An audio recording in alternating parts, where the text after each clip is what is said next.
श्यामपुर गांव में पुष्पा अपने बेटे विपिन के साथ रहती थी। विपिन एक प्राइवेट कंपनी में नौकरी करता था। पुष्पा बहुत अच्छा खाना बनाती थी।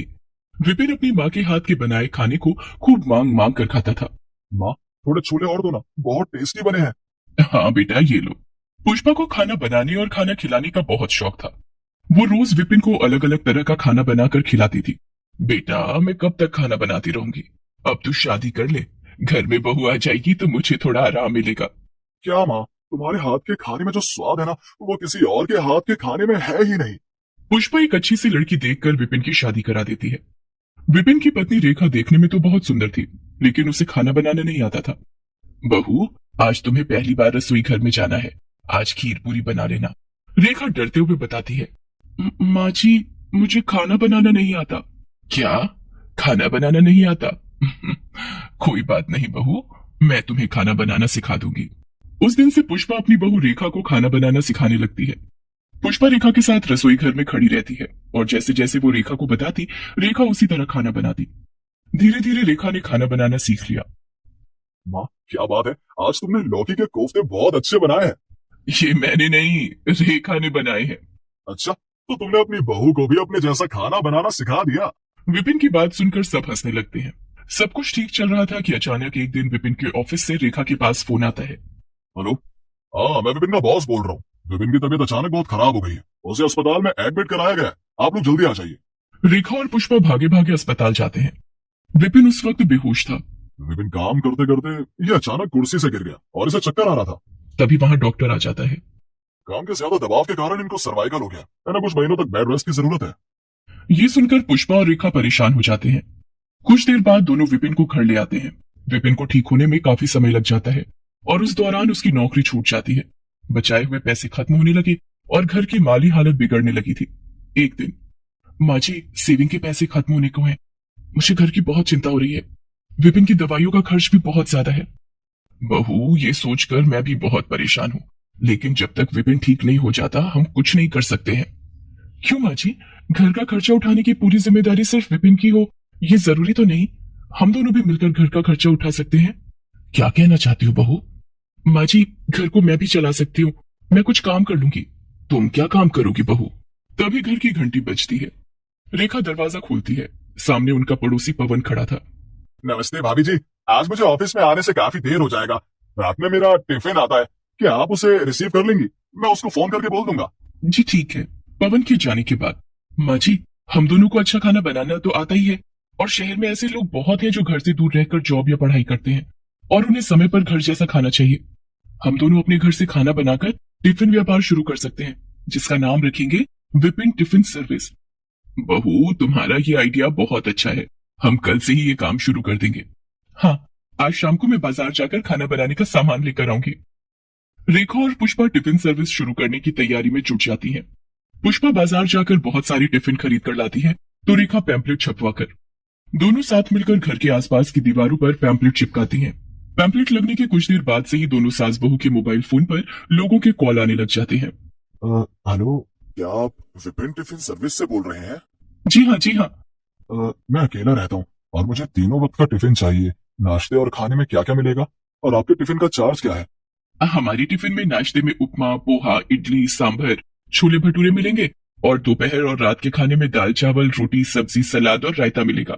खाना बिल्कुल घर जैसा होगा और ज्यादा महंगा भी नहीं है। एक टिफिन के सिर्फ 50 रुपए। अरे वाह, ये तो बहुत बढ़िया है। आप मेरा ऑर्डर ले लीजिए और मेरा पता नोट कर लीजिए। मुझे तीनों वक्त का टिफिन चाहिए। जी ठीक है। इस तरफ दोनों सास बहू को लगातार लोगों के फोन आने लगते हैं और उन्हें फोन पर खाने के ऑर्डर मिलने लगते हैं। पुष्पा और रेखा दोनों मिलकर खाना बनाते और रेखा उन सभी टिफिन को डिलीवर करने जाती थी। इस तरह से दोनों के टिफिन व्यापार ने लोगों के बीच अच्छी जगह बना ली थी। उनके टिफिन के खाने की बहुत तारीफ होने लगी थी। बहू, हमारे टिफिन व्यापार से हमें अच्छी कमाई होने लगी है। जी माँ जी। क्यों ना हम टिफिन डिलीवरी के लिए एक आदमी रख लें? तुम्हारा टिफिन डिलीवर करना मुझे अच्छा नहीं लगता। ठीक है माँ जी, टिफिन डिलीवर करने में जो मेरा समय लगता था, उस समय में मैं घर के दूसरे काम कर लूंगी। पुष्पा और रेखा दोनों ने मिलकर ग्राहकों को टिफिन डिलीवरी करने के लिए एक हेल्पर रख लिया। जो समय बचता था उसमें रेखा और पुष्पा ज्यादा खाना बनाने लगी। धीरे धीरे विपिन की तबीयत भी सुधरने लगी थी। एक दिन, माँ, रेखा, मेरी बीमारी के दौरान आप दोनों ने न सिर्फ मुझे और घर को संभाला बल्कि नया टिफिन व्यापार भी खड़ा कर लिया। आप दोनों सास बहू की जोड़ी को मेरा सलाम है। लेकिन अब मैं ठीक हो गया हूँ और अब आप दोनों को ये काम करने की जरूरत नहीं है। मैं जल्द ही नई नौकरी ढूंढ लूंगा।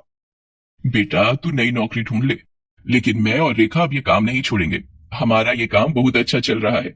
जब हम तीनों मिलकर पैसा कमाएंगे तो हम बहुत अच्छे से जिंदगी गुजार पाएंगे। ठीक है माँ, जैसी आपकी मर्जी। विपिन नई नौकरी की तलाश करने लगता है और उसे जल्द ही नई नौकरी मिल भी जाती है। विपिन के नए ऑफिस में भी कई कर्मचारियों ने विपिन टिफिन सर्विस से खाना मंगाना शुरू कर दिया था। ऑफिस में विपिन के सहकर्मी विपिन के घर से आए खाने की बहुत तारीफ करते थे। अरे विपिन, तुम्हारे घर के टिफिन में तो बिल्कुल माँ के हाथ के खाने जैसा स्वाद है। मैंने इससे पहले टिफिन सर्विस का खाना बहुत खाया है, लेकिन इतना स्वादिष्ट खाना मैंने कभी नहीं खाया। हाँ हाँ, शांतनु सही बोल रहा है। जब मैंने पहली बार तुम्हारे टिफिन सर्विस का खाना खाया तो मुझे ऐसा लगा जैसे मैं घर पर बैठकर माँ के हाथ का खाना खा रहा हूँ। हर तरफ रेखा और पुष्पा के टिफिन व्यापार की चर्चा हो रही थी। यहाँ तक कि दोनों सास बहू को विपिन के ऑफिस में कैंटीन चलाने का कॉन्ट्रैक्ट भी मिल गया। कैंटीन में खाना बनाने और सर्व करने के लिए रेखा और पुष्पा ने और भी कई हेल्पर रख लिए। दोनों सास बहू के टिफिन व्यापार ने उन्हें मालामाल कर दिया था। एक दिन, माँ जी हमारा काम तो बहुत अच्छा चल रहा है, क्यों ना हम अपना रेस्टोरेंट खोल लें। यहाँ कैंटीन का काम आप देख लेना और रेस्टोरेंट का काम मैं देख लूंगी। बहुत ही बढ़िया ख्याल है बहू। रेखा और पुष्पा ने मिलकर एक रेस्टोरेंट खोल लिया जिसका नाम था सास बहू फैमिली रेस्टोरेंट। लगता है तुम दोनों सास बहू मिलकर मुझे टक्कर देने की सोच रहे हो। टक्कर नहीं दे रहे हैं, बल्कि अब आपको भी हमारे व्यापार में हमारी मदद करनी चाहिए। वो कैसे? तुम कहना क्या चाहती हो? क्या मैं अपनी नौकरी छोड़ दूं? बेटा रेखा सही बोल रही है। जितना तुम अपनी नौकरी से कमाओगे उससे ज्यादा कमाई तो रेस्टोरेंट से हो जाती है। क्यों ना हम सभी अपने व्यापार में ही अपनी ऊर्जा लगाएं। अगर तुम रेस्टोरेंट चलाने में हम दोनों की सहायता करोगे तो हमारा काम और भी जल्दी बढ़ेगा और ज्यादा कमाई होगी। फिर हम 1 से 2 रेस्टोरेंट भी खोल सकते हैं। और विपिन अपनी नौकरी छोड़कर रेस्टोरेंट चलाने में अपनी पत्नी रेखा की मदद करने लगता है और पुष्पा कैंटीन चला रही थी। इस तरह से दोनों सास बहू के टिफिन व्यापार ने उन्हें माला माल कर दिया था। पापा की परी। स्नेहा, ए स्नेहा, उठ जा, कब तक सोती रहेगी? कॉलेज भी तो जाना है तुझे। तभी बोलती हूँ रात को जल्दी सो जाया कर। हर रोज देर तक फोन में लगी रहेगी, ना जाने रात भर फोन में क्या करती रहती है। सुबह फिर उठने का नाम ही नहीं लेती है लड़की। अरे क्या हो गया?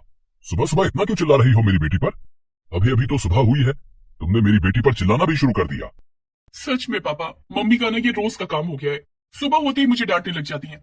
रात को मैं मूवी देखती हूँ। अब पूरा दिन तो टाइम मिलता नहीं कि मूवी देखूं, तो रात को ही देखती हूँ ना। और मम्मी को उससे भी प्रॉब्लम है। अब आप ही समझाओ ना मम्मी को। हाँ हाँ, मुझे तो जैसे शौक है ना चिल्लाने का तुझ पर। और कुछ काम थोड़ी है ना मेरे पास। बेटी को कुछ बोलो तो उसके पापा शुरू हो जाते हैं, और पापा को कुछ बोलो तो उसकी बेटी शुरू हो जाती है। और बिगाड़ो अपनी बेटी को आप। ठीक है, मेरी बेटी है तो मैं ही अपनी बेटी को बिगाड़ूंगा ना। इतना सुनकर स्नेहा की मम्मी उसके रूम में से चली जाती है। पापा, मैं क्या बोल रही थी कि आप मुझे एक स्कूटी खरीद के दिलाओ ना प्लीज। मेरा बहुत दिनों से मन हो रहा है मैं अपनी स्कूटी में दोस्तों के साथ सिनेमा हॉल में मूवी देखने जाऊं। और पता है पापा, मेरे दोस्तों में किसी के पास भी स्कूटी नहीं है। मेरी स्कूटी देखकर सब चल जाएंगे। ठीक है, पर पहले हमें स्कूटी सीखनी पड़ेगी ना, तभी तो तुम चलाओगी। और फिर तुम्हें लाइसेंस भी लेना पड़ेगा, तभी जाके तुम रोड पर इसे चला सकते हो। वो पापा ये सब मैं जानती हूँ। और दूसरी बात लाइसेंस की, तो वो तो आप देख लो, मैं तो सीख लूंगी गाड़ी 2 दिन में। आप बस मुझे खरीद के तो दो, बाकी का सारा मैं देख लूंगी।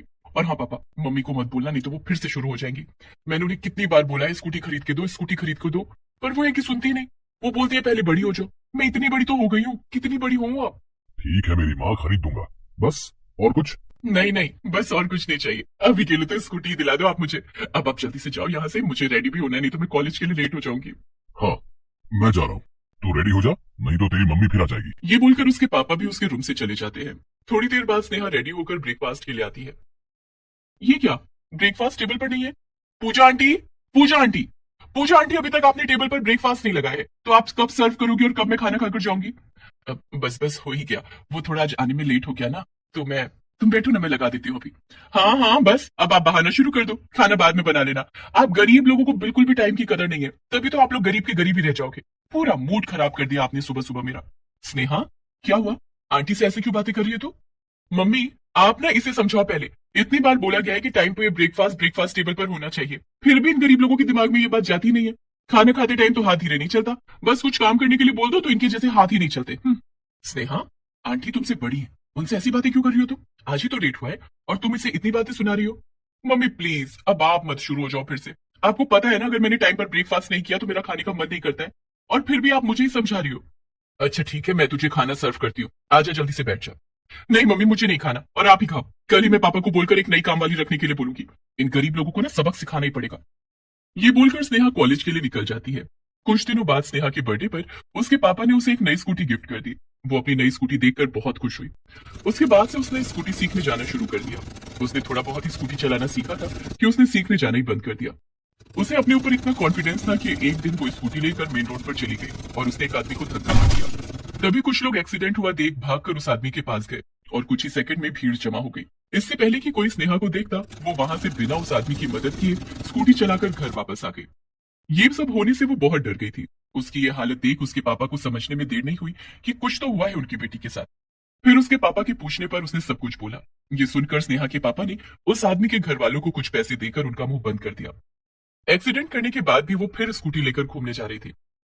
मम्मी, मैं स्कूटी लेकर जा रही हूँ, आने में थोड़ा लेट हो सकता है। आप बार बार कॉल करके मुझे परेशान मत करना, ठीक है? वैसे भी मैं छोटी बच्ची थोड़ी ना हूँ कि आप बार बार कॉल करके पूछोगी कि क्या खाया, कैसी हूँ एंड ऑल। मैं अपना ध्यान खुद रख लूंगी। मैं तुझे कॉल करके परेशान करती हूँ तो तू मुझे बोलकर जाया कर ना। बिना बोलकर जाएगी तो टेंशन तो होगा ही ना। हाँ तो मैं पापा को इन्फॉर्म कर देती हूँ, आपको बोलना भूल जाती हूँ। अब आप पापा से पूछ लिया करो ना, मुझे कॉल करके परेशान मत किया करो। वैसे भी आज मुझे लेट होगा और मैं आपको आज बोल के भी जा रही हूँ, तो प्लीज मुझे तो आज कॉल मत ही करना। अब मैं टाइम पर आ जाऊंगी घर। ठीक है जा, जब मन करे तभी आना। अब मैं तुझसे कुछ पूछूंगी भी नहीं और कुछ बोलूंगी भी नहीं, ठीक है ना? हाँ ये ठीक रहेगा। स्नेहा अपनी स्कूटी लेकर घर से निकल जाती है। सुबह से शाम हो जाती है पर स्नेहा घर वापस नहीं आती। उसके घर वापस ना आने से उसके मम्मी पापा को टेंशन हो जाती है। वो उसको कॉल पर कॉल किए जा रहे थे पर वो है कि कॉल रिसीव ही नहीं कर रही थी। आपकी वजह से इतना बिगड़ गई है। मेरी बात तो जैसे उसके कान तक पहुंचती ही नहीं है और आप हो कि उसे कुछ बोलते ही नहीं हो। अब देख लिया ना उसका नतीजा। रात होने को आई है पर उसने ना ही एक कॉल किया और ना ही अब तक घर वापस आई। क्या करोगे अब? बोलो, चुप क्यों बैठे हो? वो तो कभी ऐसा नहीं करती, फिर आज उसने इतना लेट कैसे कर दिया? कुछ समझ में नहीं आ रहा है मुझे। क्या करूं, कहाँ जाऊं? मेरा भी तो कॉल पिक नहीं कर रही है। हे भगवान, मेरी बेटी का ध्यान रखना। अब भगवान को बुलाकर क्या होगा? तुम्हारे प्यार ने उसको आज इतना बिगाड़ दिया। तुमने अगर टाइम से पहले ही उसे समझा दिया होता तो आज ये दिन नहीं देखना पड़ता हमें। अब मुझे समझ आ रहा है कि मेरी वजह से ही हमें ये दिन देखना पड़ रहा है। भगवान बस आज वो सही सलामत घर आ जाए। मैं उसे अच्छे से समझा दूंगा तो वो दोबारा ये हरकत नहीं करेगी। हे भगवान, अब आप ही कुछ कर दो।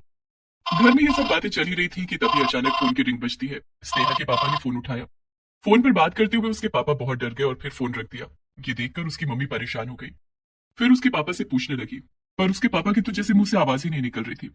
बार बार पूछने पर वो बोले, 1 घंटा पहले हमारी बेटी का एक्सीडेंट हो गया है। वो अभी सिटी हॉस्पिटल में भर्ती है। वहां से ही कॉल आया था। क्या? हे भगवान, ये कैसे हो गया? ये क्या हो गया हमारी बेटी के साथ? इतना सुनकर वो दोनों हॉस्पिटल जाते हैं और देखते हैं कि उनकी बेटी के एक पैर और हाथ में प्लास्टर किया हुआ है और सर पर भी पट्टी की हुई है। ये देख स्नेहा की मम्मी रोने लग जाती है। फिर दोनों कुछ देर बाहर ही वेट करने के बाद डॉक्टर ने उन्हें अपनी बेटी से मिलने की परमिशन दी। अपनी बेटी को देखकर उसकी मम्मी उसके पास जाकर हाथ पकड़कर रोने लगती है और उसके पापा दूर से ही खड़े होकर अपनी बेटी की हालत देख खुद को दोषी मान रहे थे। थोड़ी देर बाद डॉक्टर आते हैं। ये तो अच्छा हुआ कि इनको टाइम पे एक औरत लेकर आ गई, नहीं तो इनको बचाना मुश्किल हो जाता। बहुत सारा खून बह गया है। इनको खून भी उसी औरत ने दिया। कौन है वो जो मेरी बेटी को लेकर भी आई और खून भी दिया? मुझे जितना लगता है कि वो जरूर आपकी जान पहचान में होगी। उनको धन्यवाद जरूर बोलना आप लोग। नहीं तो आजकल के जमाने में इतना कोई नहीं करता किसी के लिए। लोग तो एक्सीडेंट देखकर ही भागते हैं। हॉस्पिटल लाना और खून देना तो बहुत दूर की बात है। हाँ जरूर। पर वो औरत अभी कहाँ है? क्या वो चली गई है? नहीं, वो पास के रूम में ही रेस्ट कर रही है। बहुत खून दिया है ना, तो आराम कर रही है थोड़ा। फिर स्नेहा की मम्मी और पापा दोनों उस औरत के पास जाते हैं। उस औरत को देख दोनों हैरान रह जाते हैं। ये क्या, तुमने मेरी बेटी की जान बचाई? हाँ मैडम, मैं ही हूँ। अब वो मैं उसी रास्ते से जा रही थी तो देखा कि स्नेहा का एक्सीडेंट हो गया। उसका बहुत खून बह रहा था पर कोई भी उसे हॉस्पिटल नहीं लेकर आ रहा था तो मैं ही लेकर आ गई। और खून की भी जरूरत थी और हमारा तो खून भी मैच हो गया तो मैंने बिना देर किए उसे खून भी दे दिया। ये सुन दोनों उसका शुक्रिया करने लग गए और फिर अपनी बेटी के पास आ गए। इतने में स्नेहा को होश आ गया। होश आने के बाद स्नेहा को जब पता चला कि उसकी जान उसके ही घर की कामवाली ने बचाई तो उसे अपनी सारी गलतियों का एहसास हो गया और डॉक्टर ने बोल दिया कि स्नेहा चल तो पाएगी पर पहले की तरह भाग दौड़ स्कूटी चलाना नहीं कर पाएगी। ये सुन उसके पापा को तो जैसे झटका ही लगा। अपनी बेटी की ये हालत देख वो शोक में डूब गए और इधर स्नेहा ये सब सुन दुखी तो हुई पर गरीब को इंसान ना सोचना, अपनी मम्मी की बात ना मानना, अपनी अमीरी का शो ऑफ करना, अपनी की हुई सारी गलतियों की सजा मिली मानकर उसने हंसते हुए सब कुछ अपना लिया और तब से वो हर गरीब से बहुत अच्छे से बात करती और अपने मम्मी पापा की वो हर बात मानती, जो पहले कभी वो सुनती भी नहीं थी। Please subscribe this channel.